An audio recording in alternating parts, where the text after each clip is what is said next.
स्वीटी जी मुंबई से। राधे राधे महाराज जी। महाराज जी, हमारे परम पिता परमेश्वर तक पहुंचने का सबसे सुगम और सबसे सुंदर मार्ग साधक के लिए कौन सा है? जो श्रीमद् भागवत में गोकर्ण जी ने अपने पिता को उपदेश किया था, उसमें कहा धर्मम भजस्व सततम त्यज लोक धर्मान सेवन सदा साधु पुरुषान जहि काम तृष्णाम अन्यस्य दोष गुण चिंतन मासु मुक्त्वा सेवा कथा रसमहो नितरा पिबत्वम। उपदेश किया कि सतत धर्म का भजन करना चाहिए। बोले किस धर्म का? बोले लोक धर्म का त्याग करके भागवत धर्म का। त्यज लोक धर्मान। लोक धर्मों की तब तक आवश्यकता है जब तक भगवान से परिचय नहीं हुआ, सत्संग नहीं हुआ। लेकिन जब सत्संग हो जाए तो लोक धर्मों का समर्पण भागवत धर्म में कर देना चाहिए। त्यज लोक धर्मान धर्मम भजस्व सततम। लेकिन त्यज लोक धर्मान, लोक धर्मों का त्याग कर, जैसे हम किसी के पिता है, किसी के पुत्र है, किसी के भाई है, हमारी कोई रिश्तेदारी, नातेदारी, समाज की जिम्मेदारी, इन सबका समर्पण भगवान में कर दो। सबकी ममता ताग बटोरी, मम पद्म नहीं बांध बटोरी। सब कर्मों का समर्पण और सब संबंधों का समर्पण, तो उसे भागवत धर्म कहते हैं। त्यज लोक धर्मान। हम सब लोक धर्मों में फंसे हुए, वो बड़े भाग्यशाली हैं जो धर्मों में तो फंसे हैं, लेकिन लोग धर्म का त्याग कर अधर्म में रति कर रहे हैं। तो पहले अधर्म की रति का त्याग, धर्म का पालन, फिर लोक धर्म का त्याग और भागवत धर्म की प्राप्ति। तो बोले तो बड़ा कठिन है। लोक धर्म का त्याग करके भागवत धर्म में स्थित होना बहुत कठिन है, क्योंकि लोक धर्म में थोड़ा मन तो जाता है, भागवत धर्म में तो बिल्कुल मन नहीं जाता। तो बोले क्या करें? तो आगे कहा सेवन सदा साधु पुरुषान जहि काम तृष्णाम। संतों का सेवन करो। यदि लोक धर्म का त्याग करके भागवत धर्म में स्थित होना है, जिससे भगवान सहित प्रसन्न होते हैं, तो बोले सेवन सदा साधु पुरुषान। सदा संतों की सेवा करो, संतों का सेवन करो। संतों का सेवा या सेवन का अर्थ है उनकी आज्ञा का पालन करना। वो जो उपदेश करते हैं वो अपने जीवन का उपदेश करते हैं। जो शास्त्रों में लिखा है उसका वो अनुभव करके उपदेश करते हैं। इसलिए उनकी आज्ञा उपदेश को मानना ही सेवा है। सेवा के और भी अंग हैं, जैसे वस्त्र सेवा, भोजन सेवा, औषधि सेवा। ये सब दूसरे स्तर पर है। पहले स्तर पर उनकी आज्ञा का पालन। यदि आज्ञा का पालन नहीं हो रहा और आप उनके समीप हो भी, तो साधु संग हो रहा नहीं माना जाएगा। आप उनके शरीर के समीप हैं पर उनकी आज्ञा का उल्लंघन करते हैं तो साधु संग नहीं माना जाएगा। और आप हजारों कोस दूर हैं, उनकी आज्ञा का पालन कर रहे हैं, तो आपका साधु संग माना जाएगा।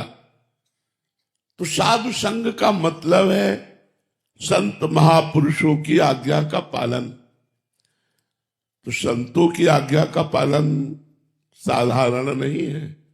देवर्षि नारद जी ने लिखा महत् संगस्तु दुर्लभो, फिर अगम्यो, फिर अमोघश्च। पहले तो महान संत पुरुषों का मिलना ही कठिन है।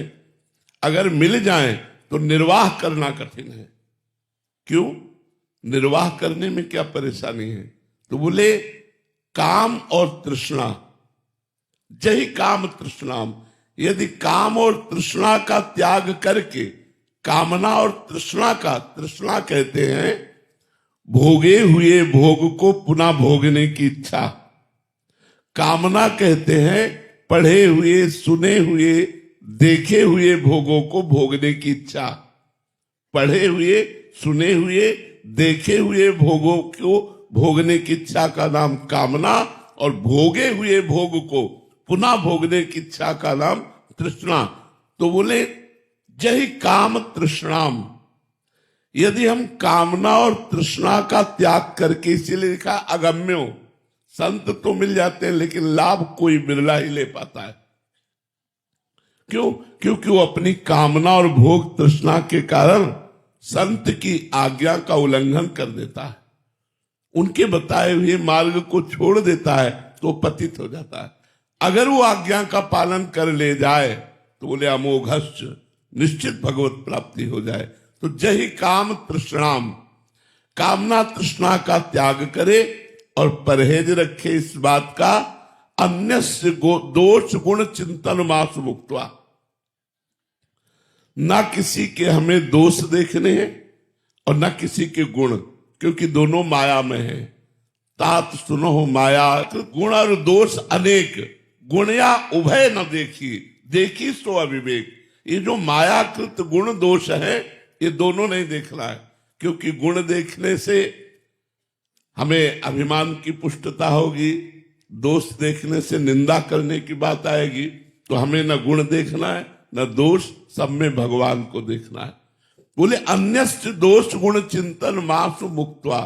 दूसरे के गुण दोषों के चिंतन का त्याग कर दे और कामना तृष्णा का त्याग कर दे और संत समागम करे और भागवत धर्म का पालन करे, भगवान की कथा सुने, भगवान का नाम जप करे, इससे सर्व सिद्धि हो जाएगी।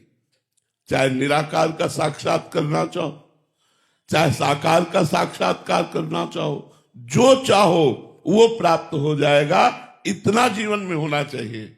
महापुरुषों का संग, भागवत धर्म का पालन, अर्थात समस्त कर्म भगवान को समर्पित, ये भागवत धर्म है।